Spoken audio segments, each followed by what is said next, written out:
오늘 제목이 할 수 없을 것 같은 상황에서도 순종하면 기적이 일어납니다. 이런 제목입니다. 17장 1절을 보면 길르앗에 우거하는 자 중에 디셉 사람 엘리야 선지자를 소개하지요. 아합에게 말하되 내가 섬기는 이스라엘의 하나님 여호와께서 살아계심을 두고 맹세하노니 내 말이 없으면 수년 동안 비도 이슬도 있지 아니하리라 하니라.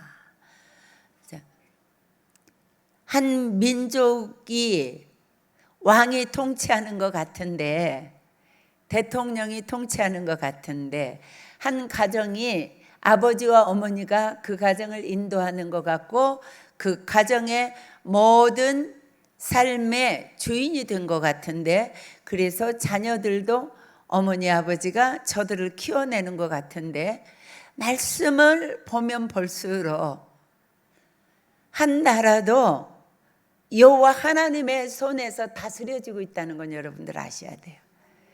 그렇기 때문에 여러분들에게 소망이 있습니다.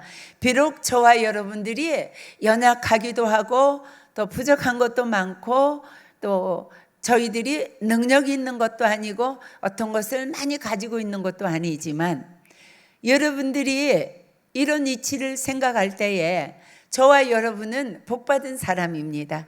감사합니다.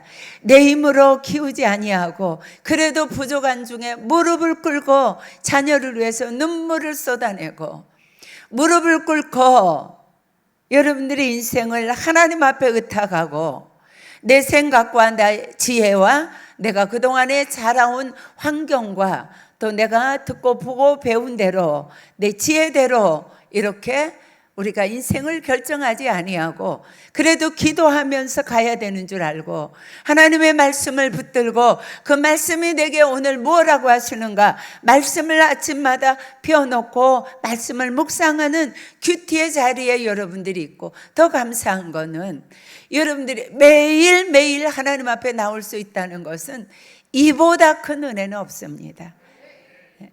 정말로 오늘도 이제 목사님과 서울을 다녀오면서 그런 말씀을 나눴습니다. 참 우리 교인들 대단하다고. 여러분들이요 보통 분들이 아닙니다. 정말 대단하십니다. 그런데요 육체가 힘들지만 여러분들이 이제 저나 목사님보다 여러분들이 훨씬 이 땅에서 더 살 날이 많지요. 살아보면 그래도 그때 샘솟는 교회 내가 다닌 것이 복이었다. 목사님과 사모님의 가르침에 힘입어서 매일 내가 예배 자리에 나갈 수 있었다는 게 너무 큰 복이다. 그리고 내 자손들이 이렇게 이 복을 받는구나. 이런 은혜가 여러분들에게 있을 줄로 믿습니다. 그래서 오늘도 제가 서울 갔다 오다가 조카하고 통화를 했는데, 이 조카를 세상적으로 보면 너무나도 불쌍한 아이입니다. 초등학교 5학년 때 엄마가 중학교 선생님이었는데 급성 간암이 왔습니다. 그래서 제가 예배가 끝나고 있는데 동생이 전화 왔어요. 그래도 제일 큰 누나니까 제일 의지가 되는 거죠. 누나, 평화 엄마가 간암이라는 진단이 나왔어요. 누나 교회 앞에 왔어요. 그래서 제가 나갔는데요. 정말 지금도 그때 그 충격이 얼마나 큰지요. 갑자기 학교에서 이렇게 그 오른쪽 갈비뼈 밑이 아프기 시작했대요. 그래서 제 동생이 의사니까 전화를 한 거죠. 그래서 도련님, 제가 갑자기 이 왼쪽 갈비 밑이 너무 많이 아파요. 그랬더니 형수님 빨리 대학병원에 가보세요. 그래서 갔는데 급성 간암이라는 진단이 나온 거예요. 그때 우리 올케가 39살이에요. 남편은 박사 논문을 다 마쳐서 이제 참 너무나도 수월하게 정식 조교 자리를 얻어서 이렇게 이제 앞길이 열리는 순간이었죠. 그리고 남매를 낳습니다. 제가 참 너무 힘들었습니다. 예. 그래서 동생이 학교에 이제 휴직을 내고 의술로는 고칠 수 없으니까 그 와이프를 데리고 그 강남 금식기도원에 가서 이제 한 달 동안 하나님 앞에 금식하면서 매달렸습니다. 예. 그리고 이제 마음이 너무 다급하니까 뭐든지 다 해보고 싶었던 거예요. 그래서 이 아버님이 이제 도로변에 땅을 이렇게 크게 이렇게 많이 사놨습니다. 그래서 건물을 지어서 이제 맨 1층에는 우리 큰딸이 목회하니까 큰딸에게 주고, 이제 이렇게 다 2층은 아들, 이제 큰아들 이렇게 다 이제 계획을 세워놓고 그랬을 때쯤인데, 이제 옳게 그렇게 되니까 우리 동생이 아버지 저거 교회에 지금 건축하고 있는데 그냥 저거를 다 바쳐서 그냥 하나님이 우리 평화 엄마 또 긍휼을 보시고 살려줄지도 모르니까 그거 바치고 싶은 마음이 들었대요. 그러니까 우리 아버님이 얼마나 안타까우면 그런 생각을 다 했을까. 그래서 그냥 우리 동생에게 그래 바쳐라 이렇게 했습니다. 근데 우리 동생이 우리 오남매 이름을 다 쓰고 자녀들 이름까지 다 써서 하나님께 그것을 드려서 교회를 잘 건축을 했습니다. 그랬는데 우리 올케가 결국 죽었어요. 그래서 제가 그 마지막까지 다 이제 그 올케 죽는 것을 제가 이제 다 끝까지 시중을 했는데, 그 5학년짜리랑 2학년짜리 아들이랑요, 그 엄마가 숨이 넘어가는데 얼마나 우는지요. 엄마 울지, 엄마 그 마지막 이제 엄마가 숨을 거두는데 어떻게 우느냐면요, 그 전에는 이제 막 죽지 말라고 울다가 엄마 걱정하지 말고 엄마 먼저 천국 가요. 내가 엄마 아빠 말씀 잘 듣고 학교 가서 선생님 말씀 잘 듣고 공부도 잘하고 내가 잘 클 테니까 엄마 걱정하지 말고 편하게 엄마 천국 가라고 이러면서 둘이 우는데요, 기가 막히더라고요. 진짜 기가 막히지 않습니까? 그렇게 해서 우리 올케가 갔습니다. 근데 이제 오늘 그 조카하고 이제 통화를 한 거예요. 그런데요, 사람의 생각으로는 너무나 불쌍한 아이들이죠. 저걸 어떻게 할까? 그래서 그냥 졸업식에도 제가 가고, 뭐 학교에 한다 그러면 고모라고 해서 고모가 가고, 제가 그렇게 참 바쁘게 그 아이 막 이렇게 좀 하고 다녔습니다. 그랬는데 이제 제가 중매를 해서 새엄마를 얻었어요. 그런데요, 하나님이 예비해 놓으신 좋은 사람이 있었어요. 네, 아가씨인데요, 결혼 안 한 사람인데 그냥 우리 동생에게 와가지고 자식을 하나도 안 낳고 이 두 아이만 키워줬어요. 그래가지고 큰딸은 검사가 되고 둘째 아들은 국비유학생으로 미국에 갔는데 지금 이제 벌써 교수가 돼가지고 강의하고 있더라고요. 근데 오늘 제가 이제 우리 조카하고 이제 전화를 하면서 이 말씀하고 이제 이렇게 매치가 되면서 그래서 전화가 왔어요. 고모 이렇게 전화가 왔어요. 그러면서 이제 천안에 있다가 서울 서부지검으로 옮겨가 가지고 이제 서울에 집이 우리 에스더 집하고 가깝대요. 그러면서 고모 제가 에스더하고 밥 한번 먹으려고 그래요. 그러면서 이런저런 얘기를 했어요.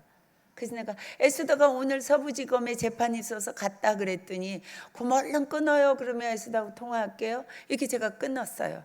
그러면서 제가 하는 생각이, 하나님이 안 키웠으면 그 아이가 어떻게 그렇게 정말로 불쌍한 아이인데, 엄마를 일찍이 5살 때 엄마가 죽어버리고 얼마나 불쌍한 아이인데 하나님이 그 가정을 다스려 주니까, 정말 우리 동생이 얼마나 기도 많이 하는 장로인지 몰라요. 하나님이 그렇게 예비해 놓으신 좋은 그렇게 배우자를 또 주셔가지고 또 그게 와가지고 그렇게 가정을 잘 그 자녀를 잘 키우고 저는 아이도 낳지 않고 그 두 아이를 반드시 잘 키워가지고 둘 다 결혼 시집장가 다 보내고 기억하십시오. 여러분들의 자녀들이요 부모가 키우지 않고 하나님이 키우도록 여러분들이 이렇게 저녁마다 나와서 예배의 자리에서 그 아이들을 위해서 기도하고 하나님의 살아계심을 믿고 자녀들을 데리고 와서 앉아 계시고 집에 가서 여러분들이 늦게 밥을 먹기도 하고 육체가 좀 피곤할 수 있지만 여러분들의 인생을 내가 집에서 주일날 한번 교회 나오고 그냥 내가 내 인생 세상 일 하느라고 바쁘게 내 힘으로 내 자녀를 키우는 것 같지만 가장 여러분들의 인생을 완벽하게 맡아서 완벽하게 맡아서 여러분들의 인생을 책임져 주실 분은 만군의 여호와 하나님 아버지더라고요. 우리 조카 둘이요 어떤 엄마 아버지가 키운 아이들보다도 너무너무 반듯하게 잘 커서 정말로 좋은 남편 만나고 좋은 아내 만나가지고 두 아이들이 그렇게 하나님이 하시니까. 그런데 그 새엄마랑 저희 아빠랑 얼마나 기도 많이 하는지 몰라요.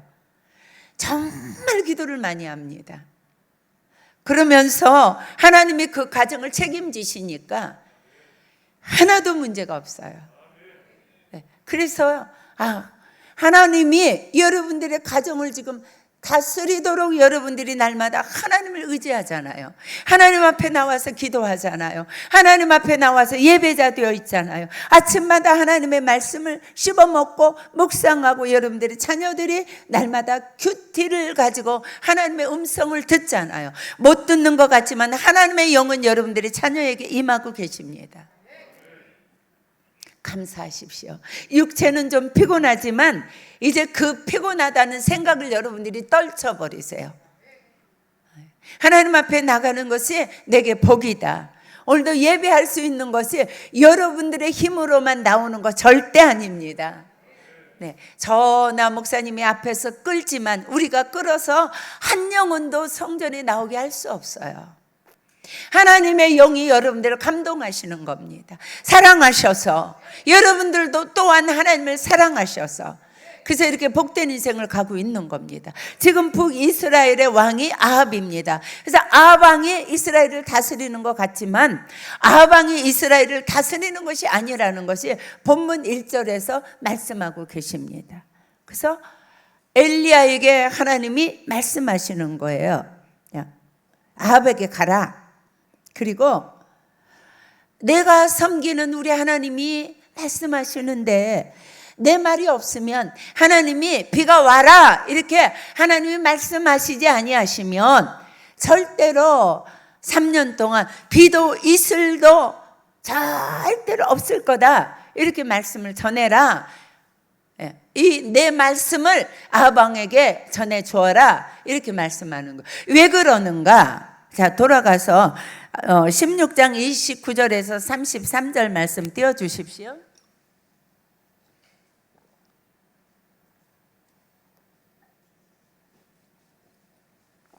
같이 읽습니다. 시작. 오므리의 아들 아합이 이스라엘의 왕이 되니라. 오므리의 아들 아합이 사마리아에서 22년 동안 이스라엘을 다스리니라. 오므리의 아들 아합이 그의 이전의 모든 사람보다 여호와 보시기에 악을 더욱 행하여 느밧의 아들 여로보암의 죄를 따라 행하는 것을 오히려 가볍게 여겨서 시돈 사람의 왕 엣바알의 딸 이세벨을 아내로 삼고 가서 바알을 섬겨 예배하고 사마리아에 건축한 바알의 신전 안에 바알을 위하여 제단을 쌓으며 또 아세라상을 만들었으니 그는 그의 전에 이스라엘의 모든 왕보다 심히 이스라엘 하나님의 여호와를 노하시게 하였더라. 아멘. 왜 하나님이 아합 왕 북이스라엘 왕 아합에게 가서 엘리야를 불러서 이제 이 나라가 3년 동안 하나님이 말씀하지 않으시면 비도 이슬도 구름도 없을 거다. 전해라. 내 말을 전해라. 그런 이유가 어디 있어요? 네? 바알과 아세라 목상을 섬겨서 이전에 있던 어떤 왕보다도 가장 악을 행했단 말이에요. 그 악이 무슨 악이에요? 우상 섬기는 거예요. 우상 섬기는 거예요. 네. 여러분들이 한 나라, 한 민족, 한 가정, 한 개인 복을 받고 복을 받지 못하고 이것을 여러분들이 내 능력이 있어서 내가 공부를 잘해서 좋은 직장에 가고 내가 공부를 잘해서 어떤 사업을 맡아 있고 내가 또 기회를 잘 받아서 내가 좋은 부모 밑에서 태어나서 내가 좋은 학교를 나와서 또 이렇게 내가 먹고 산다. 행여라도 혹시 이제 샘솟는교회에 3년 이상 다녔으면 그렇게 생각은 안 하시겠죠? 여러분들이 어떻게 먹고 사십니까? 크게 대답해 보세요. 어떻게 먹고 사십니까? 진심입니까? 정말입니다. 하나님의 은혜가 우리를 먹고 입히십니다. 하나님의 은혜가 우리를 섬세하게 인도하십니다. 세종으로 여러분들이 이사 오신 거 정부에서 발령을 내서 아닙니다.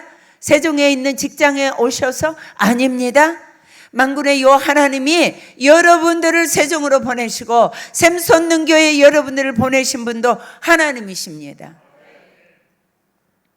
이것이 여러분들이 뼛속 깊이까지 골수까지 세포까지 이 믿음이 여러분들에게 꽉 쩔어 있어야 돼요. 내 인생의 모든 것이 하나님의 인도하십니다. 하나님이 나를 주장하신다. 내 인생이 내가 가는 것이 아니고 하나님이 하시고 계신다. 감사하십시오. 감사할 때에 하나님이 여러분들을 더 귀하게 쓰시고 더 귀한 복을 아낌없이 쏟아부어 주십니다. 그래서 보면 아합 왕이 한 사람의 죄악 때문에 이스라엘 모든 민족이 지금 말할 수 없는 고통을 받습니다. 20일만, 2달만 비가 안 와도요. 2달만 비가 안 와도 그 캐나다에서 2달 동안 비가 안 온 적이 있었답니다. 한 방울도 안 온 적이 있었대요. 그랬는데요.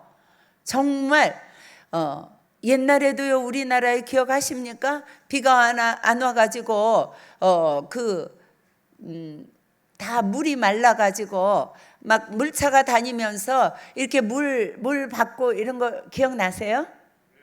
기억나시죠? 3년 동안 비가 안 오면 사람도 죽고 가축도 다 죽습니다. 소목도 다 죽습니다. 아무리 파도 먹을 물이 없는 거죠. 물의 근원이 말라버리죠. 3년이 되면.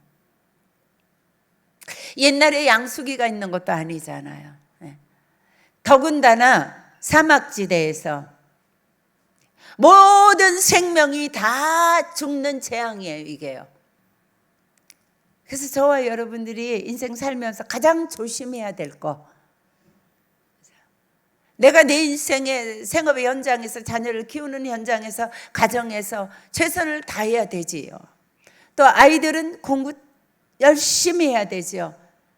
그런데 그 다음에 하나님이 여러분들을 근본적으로 축복해 줘야 돼요. 생명의 근원이신 하나님의 축복이 있어져야 돼요. 여기 보면 그래서 여러분들이 늘 기억하셔야 될 것이 내가 하나님의 은혜 가운데 있다는 걸 늘 기억하시고 사셔야 되고요. 내게 어떤 환난과 시험이 닥칠 때는 내가 하나님 보시기에 하나님보다 더 사랑하는 것이 무엇인가를 여러분들이 살펴보셔야 돼요.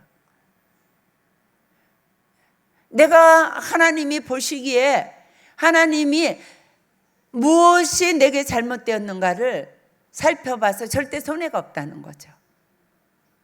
꼭 그렇게 하셔야 돼요. 어린이들도 꼭 그렇게 해야 돼요. 그런데 자, 이스라엘 이 아합 왕에게 가서 3년 동안 비가 오지 않겠다. 이게 하나님이 져줄까요? 뭘까요? 네? 네? 큰 소리로. 하나님의 부르심이에요. 맞습니다. 하나님은 선택한 백성을 사랑하셔서 범죄할 때에도 하나님이 항상 우리에게 돌아오라고 기회를 주시는 거예요. 분명히 아세라상을 섬기고 바알신을 섬깁니다 지금. 그래서 참 결혼 잘해야 돼요. 결혼 잘해야 돼요. 불신 결혼하면 안 돼요. 얘들아, 예수 안 믿는 사람이랑 결혼하면 안 된다? 네. 진짜 안 된다? 안 돼요. 오늘 조카랑 야, 너 시집 갔는데 이제 에스더도 시집 좀 보내라. 에스더 시집 못 가서 큰일 났다 그랬더니, 그렇잖아도 그날 에스더 접수 받을 때 그 검사 마음에 드는 사람 있으면 이름 적어놓으라 했는데 이러는 거예요. 근데 고모 문제가 있어요. 뭐가 문제야? 예수 믿는 사람 찾기가 어렵다는 거예요. 고모 에스더는 신부감으로는 최고예요. 자기가 법조계에 있어 보면 에스더만한 조건이 없어요. 근데 문제가 뭐냐면 안 믿는 사람은 안 되잖아요. 물론 안 되지. 시집가기 힘들어요. 그래도 불신 검사한테 가면 될까요? 안 될까요? 가도 되죠? 간다면 예수 믿게 하면 되잖아요. 안 돼요. 네. 이세벨 들어오면 집안 망하는 거예요.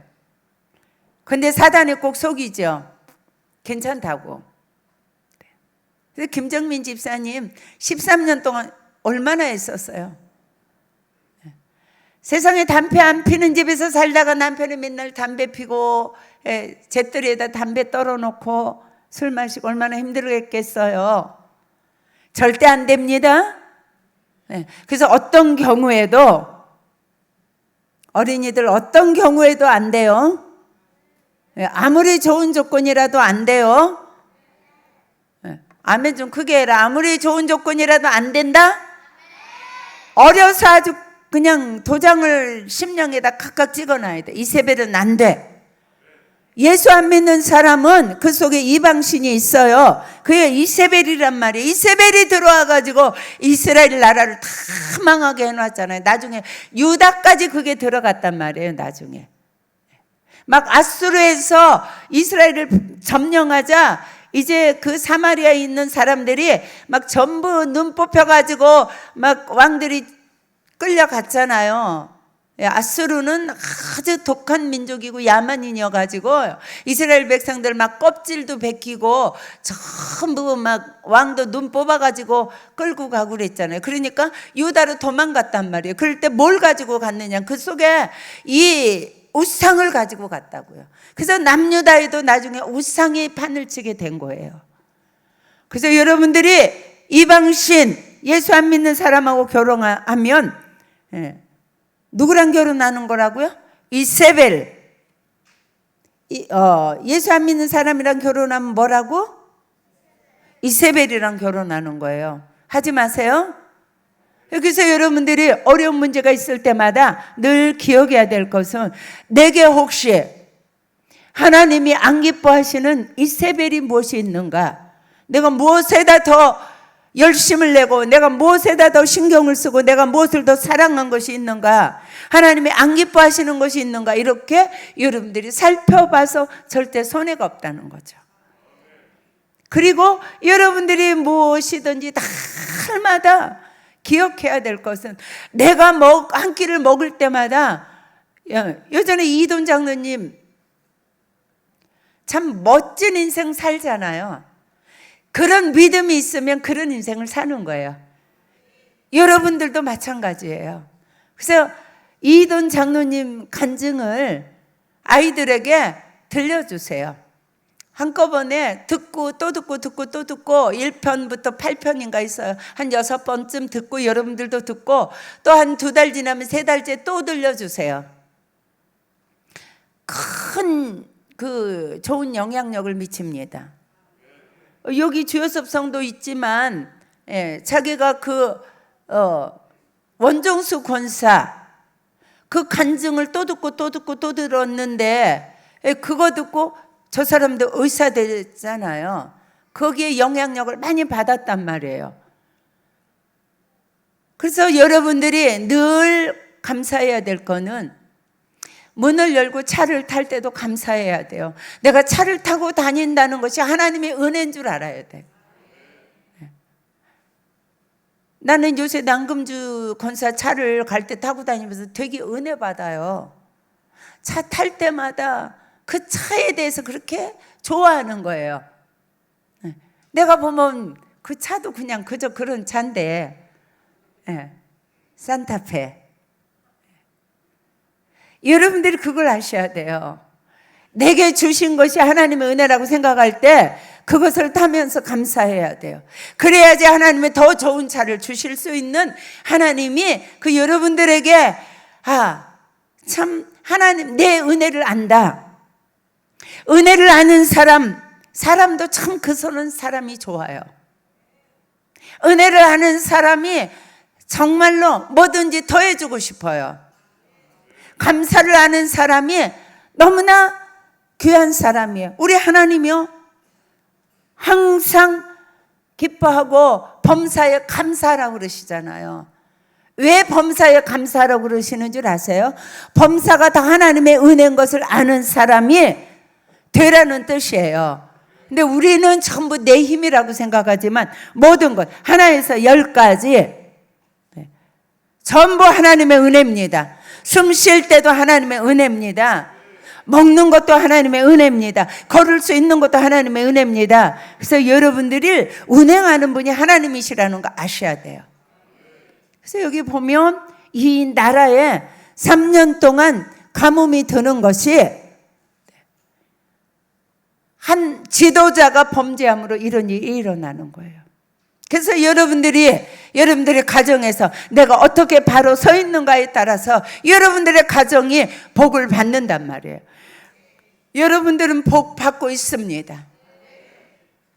하나님 앞에 잘 서 있어 보려고 몸부림치는 분들이 이곳에 다 와 계시잖아요. 복 받았습니다. 복된 인생들입니다. 더 큰 복을 받을 줄로 믿습니다. 자녀들의 복을 받을 줄로 믿습니다. 그래서 여러분들의 인생은 복받은 인생이에요. 네. 자, 그 다음에 이제 2절 말씀 봅니다. 시작. 여호와의 말씀이 엘리야에게 임하여 이르시되 너는 여기서 떠나 동쪽으로 가서 요단 앞 그리 시냇가에 숨고 그 시냇물을 마시라. 내가 까마귀들에게 명령하여 거기서 너를 먹이게 하리라. 그가 여호와의 말씀과 같이 하여 곧 가서 요단 앞 그리 시냇가에 머물매. 이렇게 말씀하시는데 이거는 이제 내일 하겠습니다. 여러분들이 9시 40분에 기도가 끝나서 좀 가서 쉬실 수 있도록 하겠습니다.